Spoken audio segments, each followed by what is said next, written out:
પોપટ છાપ ભણતર હવે બંધ થશે. તો શું આ એક સ્લોગન આપણા જીવનમાં ક્યાં અને કેવી રીતે આપણને નડે છે એ આપણે આને ચર્ચા કરવાની છે. આજના ન્યૂઝપેપરમાં છે અને આજના ન્યૂઝપેપરમાં સારો એવો આર્ટિકલ છે, તો મિત્રો વાંચજો. ડિસ્ક્રિપ્શન બોક્સમાં લિંક પણ આપેલી છે. આર્ટિકલ ક્યાં છે, કઈ જગ્યાએ છે, બધું જ વાંચજો.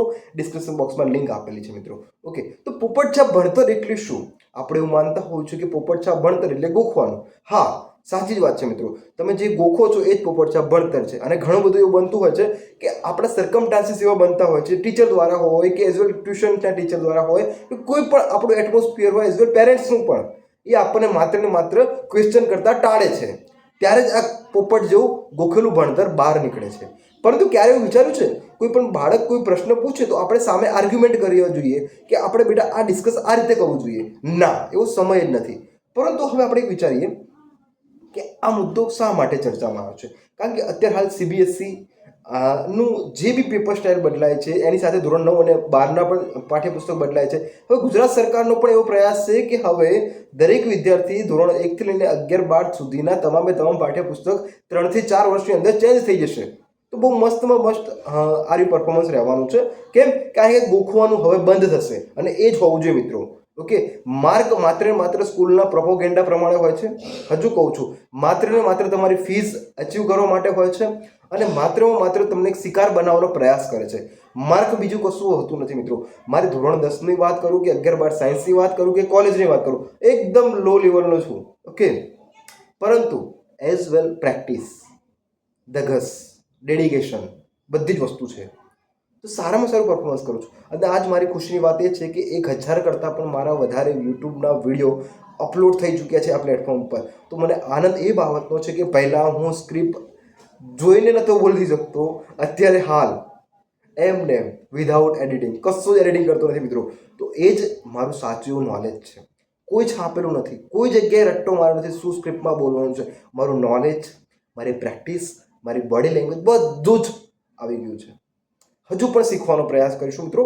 થોડુંક બદલવું પડશે. કેમ? કારણ કે આપણે જ્યારે ચર્ચા કરીએ છીએ અત્યારે આપણે 21મી સદીમાં જઈએ છીએ મિત્રો. અને 21મી સદીમાં ટેકનોલોજી સાથે ચાલવાનું છે. હવે આપણે એઆઈ સાથે વોર કરવાનું છે. ઓકે, કારણ કે હવે પેનની જગ્યાએ હવે એઆઈ ચાલવાનું છે. તો સમય સાથે બદલાવવું પડશે. એઆઈ હોય કે ગમે તે વસ્તુ હોય, એડપ્ટ કરવી પડશે. જો આપણે એડપ્ટ નહીં કરીએ તો આપણે ત્યાં આગળ ઝીરો થઈ જશું. તો એક આ ચર્ચાને શા માટે આટલી મોટી પ્રાયોરિટી આપવી જરૂરી છે? કારણ કે અત્યારે ધોરણ 5નો વિદ્યાર્થી હોય કે ધોરણ 10નો વિદ્યાર્થી હોય, કોઈ પણ વસ્તુ તમે ખાલી એને જે પાઠ્યપુસ્તકમાં હોય, સ્વાધ્યાય પોથીમાં હોય એ જ પ્રશ્ન પૂછો તો જ આવડશે. નહીં તો તમે થોડું ટ્વિસ્ટ કરી દેશો. ઓકે બેટા આ કેમ આવું થાય છે, નહીં આવડે. કેમ? એમ જ કહેશે. મારો અનુભવ છે મિત્રો. મારે ટ્યુશન ક્લાસીસનો એઝ વેલ મારું જે પણ જગ્યાએ હું એજ્યુકેશન આપું છું તે મને અનુભવ છે. શું કહે છે કે સાહેબ આવું તો અમારે નથી પૂછાતું, એટલે અમે નથી શીખવાડ્યું, આવડતું નથી. તો મિત્રો આ એક પ્રશ્ન એક શિક્ષક તરીકે છે, એક એઝ વેલ પેરેન્ટ્સ તરીકે છે. તો એક શિક્ષક અને પેરેન્ટ્સની સાથે એક વિદ્યાર્થીનો પણ પ્રશ્ન છે.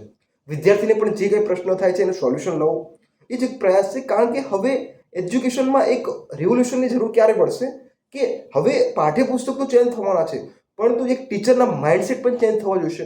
હવે યંગ ટીચર આવવા જશે માર્કેટમાં. કેમ કે હવે જે ઓલ્ડ ટીચર છે એમની માઇન્ડસેટ, હું એવું માનું છું, બટ એઝ વેલ એમની પણ પ્રાયોરિટી રહેવી જોઈએ. કારણ કે એ સમયમાં એ પણ એક ટેલેન્ટ હતું. ઓકે મિત્રો, તો હવે સમય સાથે એઆઈને જોડવું પડશે.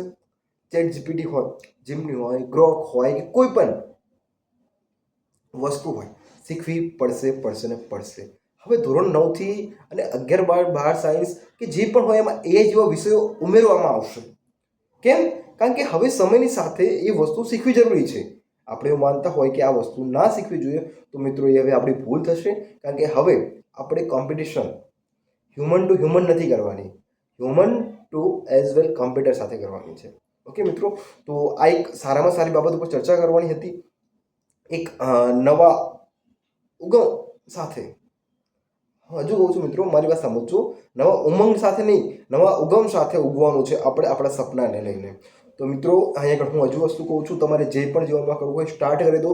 મારે 2019 કે અરાઉન્ડથી મેં સ્ટાર્ટ કર્યું હતું યુટ્યુબની જર્નીમાં, અને ધીરે ધીરે વચ્ચે સ્ટોપ થઈ ગયું હતું. પછી પાછું મારી કોમ્પિટિશનની તૈયારી કરતો હતો, વચ્ચે ટુ બી કન્ટિન્યુ થયો. અને સારામાં સારું અત્યારે સ્ક્રિપ્ટ છે, સારામાં સારું બોલતા આવડી ગયું છું. હવે હજુ એક વસ્તુ કહું છું બેટા, કે જ્યાં પણ તમે ગોખવાનું બંધ કરશો, શીખવાનું ચાલુ કરશો, ત્યાંથી તમારો ગ્રોથ સ્ટાર્ટ થઈ જશે.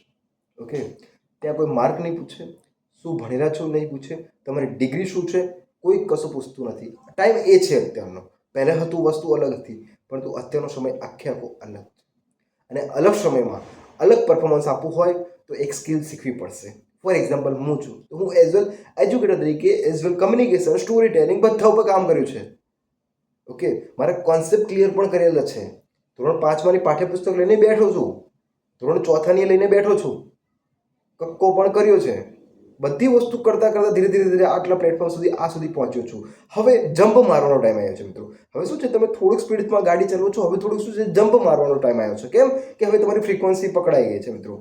તો બસ મારો એક જ એવી નાની એવી સલાહ છે કે મિત્રો, જે પણ કંઈ જીવનમાં કરવું હોય એ સ્ટાર્ટ કરી દો અને ઝડપથી તમે એ અચીવ કરવા માટે રેડી થઈ જશો મિત્રો. મળીએ નવા ટોપિક સાથે, નવી ચર્ચા કરીશું. જય હિન્દ, જય ભારત.